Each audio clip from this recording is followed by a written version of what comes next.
Selamat pagi anak-anak. Hari ini kita akan membahas mengenai materi mikroskop.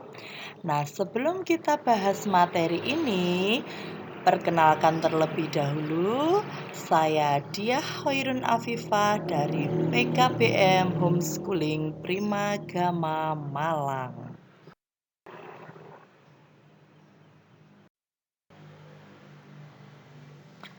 Nah, selanjutnya, apa sih mikroskop itu? Apakah anak-anak sudah tahu atau sudah pernah melihat apa itu mikroskop? Nah, ini adalah gambar mikroskopnya. Mungkin ada beberapa dari anak-anak sudah pernah melihat ataupun memegang mikroskop ini. Nah, untuk apa sih mikroskop ini? Mikroskop itu adalah alat yang digunakan untuk melihat benda atau objek yang ukurannya sangat kecil atau yang ukurannya mikroskopis. Jadi, mikroskop ini biasanya digunakan untuk melihat benda-benda yang sangat kecil sekali. Yang biasanya benda-benda tersebut ini tidak bisa dilihat dengan mata telanjang.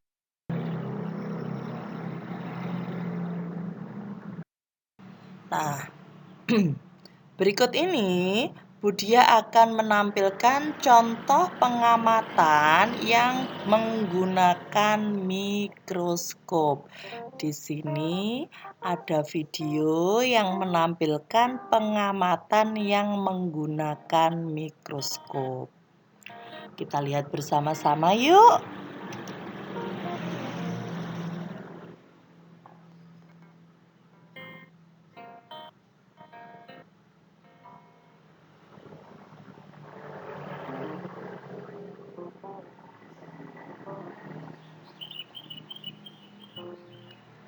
Nah, di sini ini adalah contoh benda-benda atau organisme-organisme mikroskopis yang bisa diamati dengan mikroskop. Ini adalah paramecium dengan perbesaran 1000 kali. Jadi paramecium ini adalah salah satu organisme bersel tunggal yang tidak bisa dilihat pada saat kita menggunakan mata telanjang. Nah, ini ada lagi, ini mata dari ini ya, apa namanya, serangga atau lalat buah. Kemudian ini ada jamur, jamur yang nempel-nempel pada makanan kita yang ukurannya itu sangat kecil. Kemudian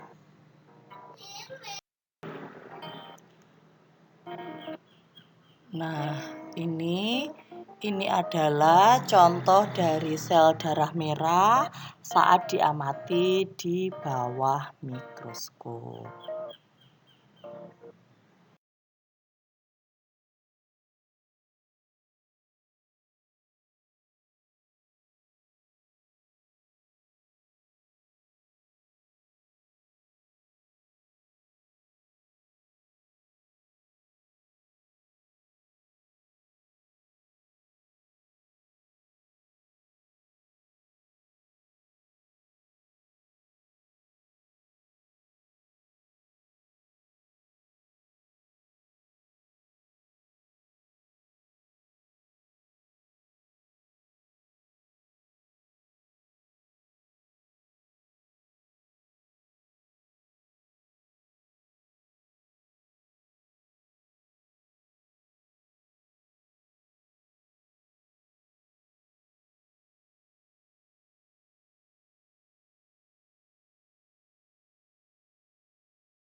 Nah, selanjutnya kita akan mempelajari tentang bagian-bagian mikroskop.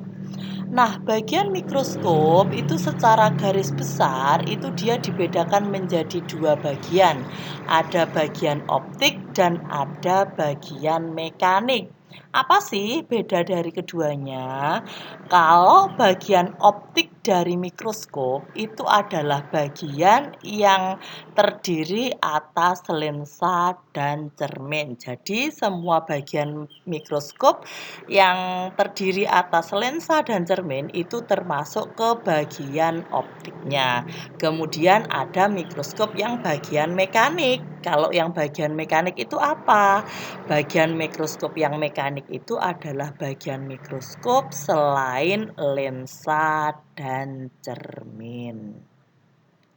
Untuk membahas lebih dalam, yuk kita bahas ke slide selanjutnya. Nah, selanjutnya kita akan mempelajari mengenai bagian-bagian optik dari mikroskop. Jadi, kalau tadi bagian optik mikroskop itu kan bagian dari mikroskop yang terdiri atas lensa dan cermin. Ada apa saja bagiannya?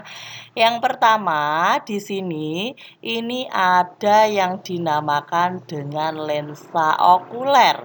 Lensa okuler ini adalah lensa yang biasanya dekat dengan mata kita pada saat kita menggunakan mikroskop. Nah, fungsinya apa sih lensa okuler ini? Lensa okuler ini fungsinya adalah untuk memperbesar bayangan benda.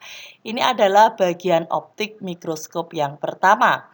Nah, yang selanjutnya ini ada gambar lensa okuler kalau diperbesar gambarnya menjadi seperti ini.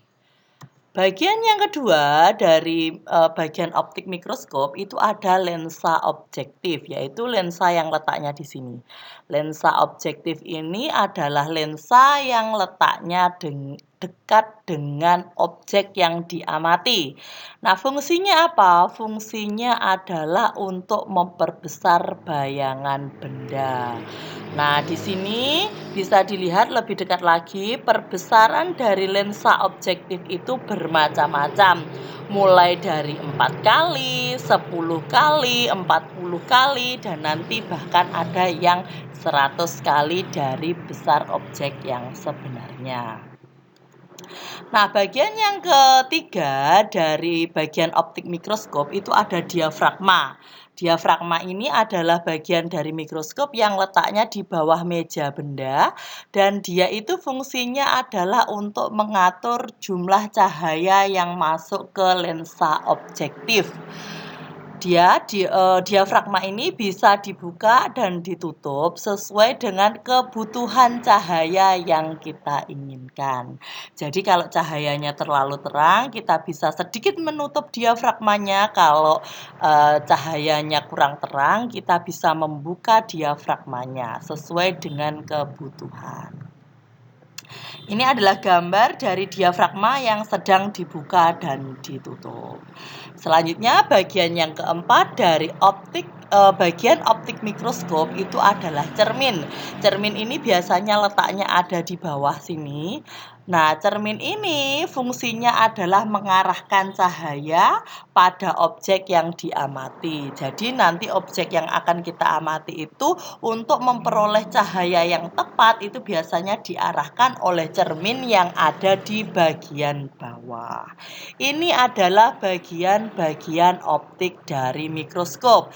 Jadi ada lensa okuler, ada lensa objektif, ada diafragma, dan juga ada cermin. Nah, bagian selanjutnya yaitu bagian mekanik. Bagian mekanik dari mikroskop itu terdiri atas apa saja? Yang pertama, di sini ada tabung mikroskop. Bisa dilihat di gambar ini. Tabung mikroskop itu adalah bagian dari mikroskop yang menghubungkan antara lensa okuler dan lensa objektif. Itu adalah bagian mekanik yang pertama, tabung mikroskop. Nah, yang kedua, di sini di sebelah belakang biasanya ada lengan mikroskop. Lengan mikroskop ini biasanya kita gunakan sebagai pegangan saat kita mau memindahkan atau mau membawa mikroskop tersebut. Nah, bagian yang ketiga itu ada penjepit sediaan. Jadi, di atas meja benda itu biasanya ada penjepit. Penjepitnya itu biasanya digunakan untuk menjepit preparat atau objek yang kita amati sehingga dia tidak bergeser pada saat kita amati. Bagian yang keempat, di sini ada meja objek atau meja benda, yaitu tempat kita meletakkan preparat atau objek yang diamati. Bagian mekanik yang kelima itu ada skrup pemutar kasar. Jadi skrup pemutar kasar ini bisa digerak-gerakkan atau diputar. Fungsinya adalah untuk menggerakkan tabung mikroskop ini ke atas dan ke bawah secara cepat. Nah, selanjutnya itu ada bagian mikroskop, yaitu skrup pemutar halus. Skrup pemutar halus ini fungsinya juga sama seperti skrup pemutar kasar, tapi gerakannya lebih halus dan perlahan, sehingga nanti kita bisa memperoleh bayangan dari benda yang kita amati secara jelas. Itu adalah bagian-bagian mikroskop yang mekanik. Selanjutnya, apa saja itu? Yang ketujuh ada revolver. Revolver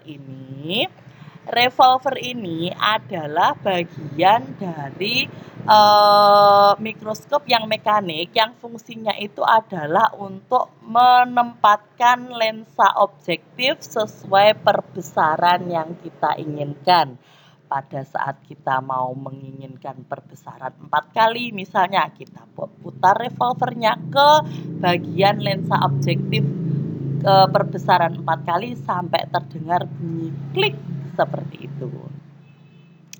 Nah, bagian yang ke-8 itu ada sendi inklinasi. Sendi inklinasi ini fungsinya adalah untuk mengatur sudut atau tegaknya mikroskop. Jadi, mikroskop ini bisa ditegakkan, juga bisa sedikit agak dimiringkan sesuai dengan kebutuhan kita. Nah, yang terakhir ini ada bagian kaki mikroskop. Kaki mikroskop ini fungsinya adalah menopang mikroskop. Ini adalah bagian-bagian mekanik dari mikroskop.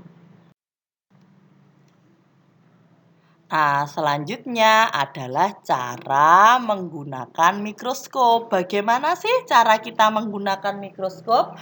Saat kita mau menggunakan mikroskop, kita mau membawa, kita mau memindahkan, selalu gunakan satu tangan untuk memegang pegangan mikroskop. Lihat di nomor 1, satu tangan memegang lengan mikroskop dan satu tangan lagi memegang kaki mikroskop. Cara seperti ini bisa kita gunakan saat kita membawa mikroskop ataupun memindahkan mikroskop.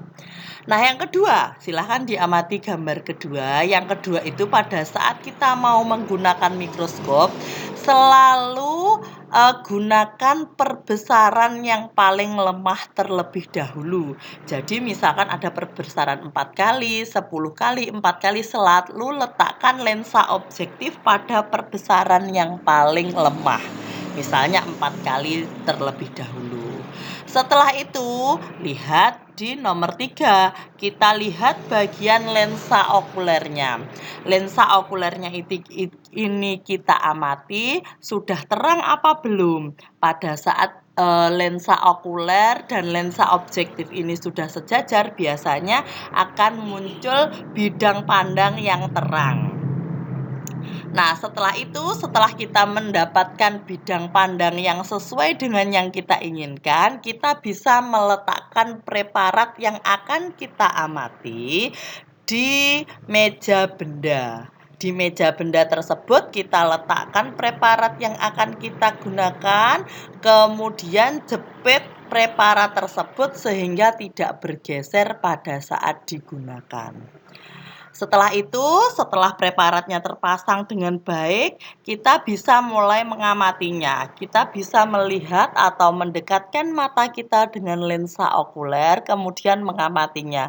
Pada saat kita belum mendapatkan bayangan yang sesuai, kita bisa menggunakan sekrup pemutar kasar dan sekrup pemutar halus sampai mendapatkan bayangan yang sesuai. Saat kita sudah mendapatkan bayangan yang sesuai, yang jelas, sesuai dengan keinginan kita, maka barulah kita bisa memindahkan ke perbesaran yang lebih besar.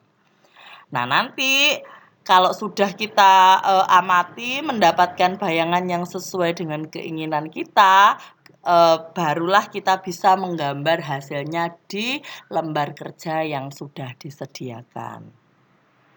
Pada saat kita sudah selesai pengamatan atau sudah selesai mengamati preparatnya, silahkan preparatnya diambil, kemudian kembali letakkan lensa objektif pada perbesaran yang paling lemah, kemudian letakkan mikroskop di tempat yang datar dan juga memiliki cahaya yang cukup. Oke, terima kasih anak-anak atas perhatiannya. Semoga bisa dipahami ya. Sampai jumpa di pertemuan selanjutnya. Bye.